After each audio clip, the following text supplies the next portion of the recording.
I will allow you to put what is the case of the county assembly. You have dealt more on the preliminary objections. Proceed to state your case before we allow the representation from the deputy governor to also give us their opening statement.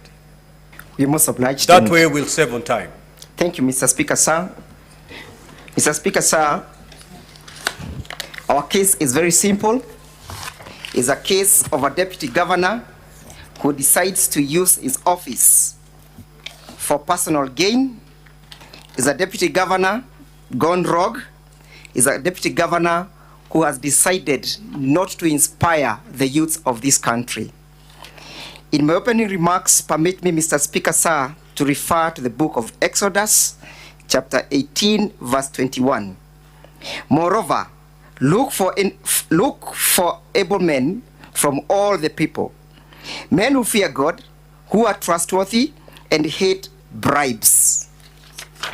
Equally, Mr. Speaker, sir, permit me to refer to Surah ya Pili, or the second chapter, verse 188 of the Quran.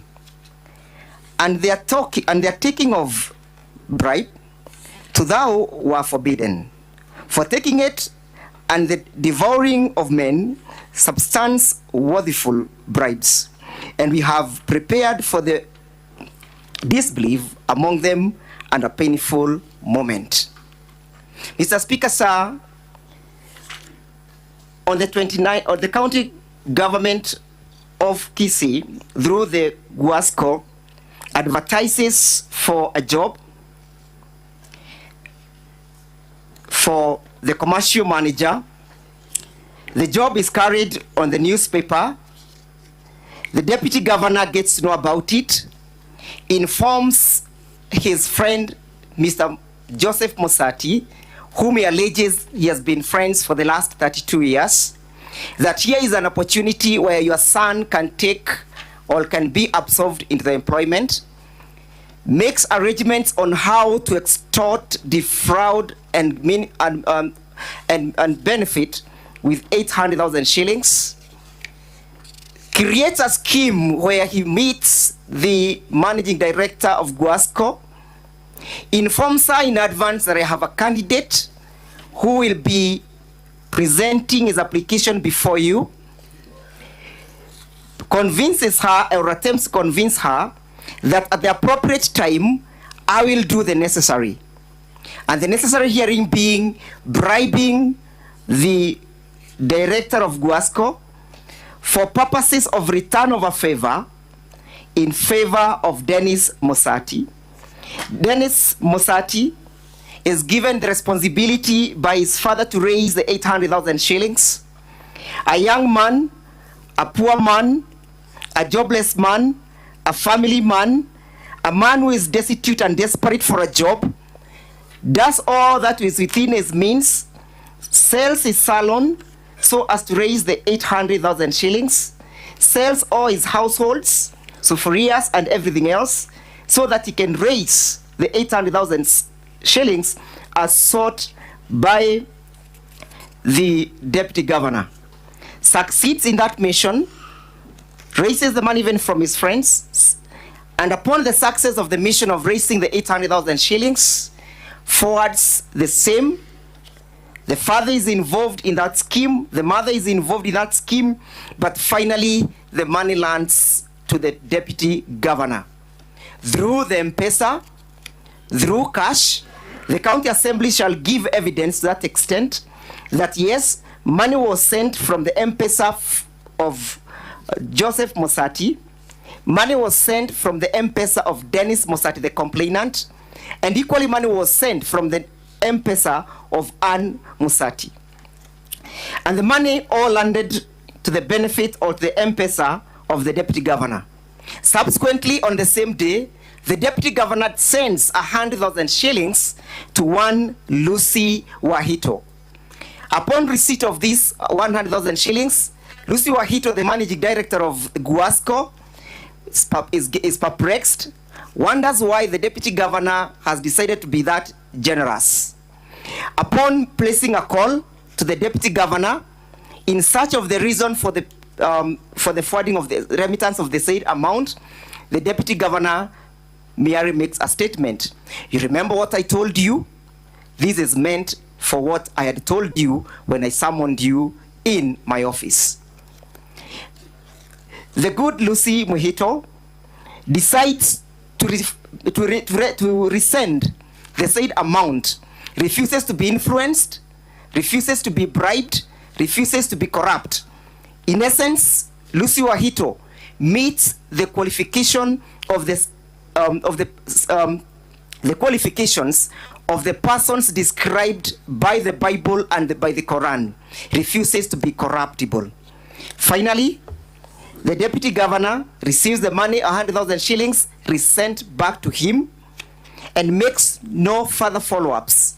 In his defense, he says that this was made to you, Lucy, as an error, takes no efforts to refund the same, to reverse, or even to call Lucy for the reversal. The other limb of the case, Mr. Speaker, sir, is where the deputy governor decides to abuse his office. Being the powerful man that he is, and his brother being the miserable old man that he is, decides to have it fixed his way. He mobilizes the county government enforcement officers to go and arrest the poor Monda, the sickly Ruben Monda, the hopeless Ruben Monda. He's burdened into the police vehicle, courtesy and at the behest of the deputy governor. At the county assembly, Hanson bears as witness that yes, he confirmed that he's the one who mobilized the said enforcement officers. And be that as it may, the deputy governor, with all the resources afforded to him, decides even to apply the county resources in applying 4 officers, enforcement officers, uniformed to do odd chores at his farm. Odd as even cooking for his dogs. So the county government the Senate is presented with a case such as this one. Previously, the cases of impeachment, they have been pegged mostly on the question of the violation of the Constitution and the mismanagement of county resources. This is a unique case. It's a case where we are not inviting the senators to look at whether or not there is any resource or funds that have been lost. The question of oversight means that the Senate also has to look and interrogate whether the persons in the name of the county deputy governor squares out with Chapter 6 of the Constitution. Is this a man full of integrity? Is this a man who can be trusted? Is this a man who can be held to account? Is this a man who is transparent? Is this a man who can inspire the youths? Is this a man who can be trusted with the county resources? Evidence will bear us witness when we begin to tender the same, that Dennis is not the only victim.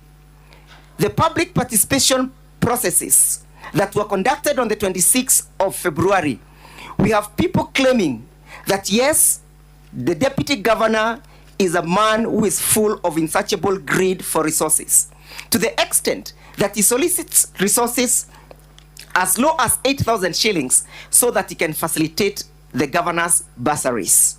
That is the man that is being trusted to oversee the activities of the county government of Kisii. Evidence will be tendered, honorable senators, at the fullness of time to prove that this is a man who does not deserve the mercy of this house. This is a man who does not deserve any further stay and holding that position of a deputy governor.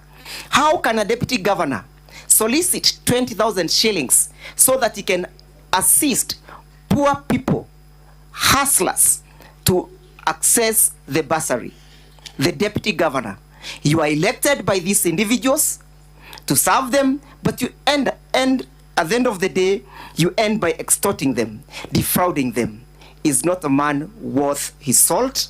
This is not a man worth the favor of this house. Permit me to invite Mr. Mutuma for further submissions.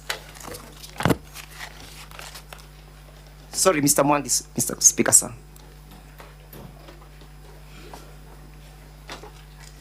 Mr. Speaker, sir, my name is Mwang. I rise to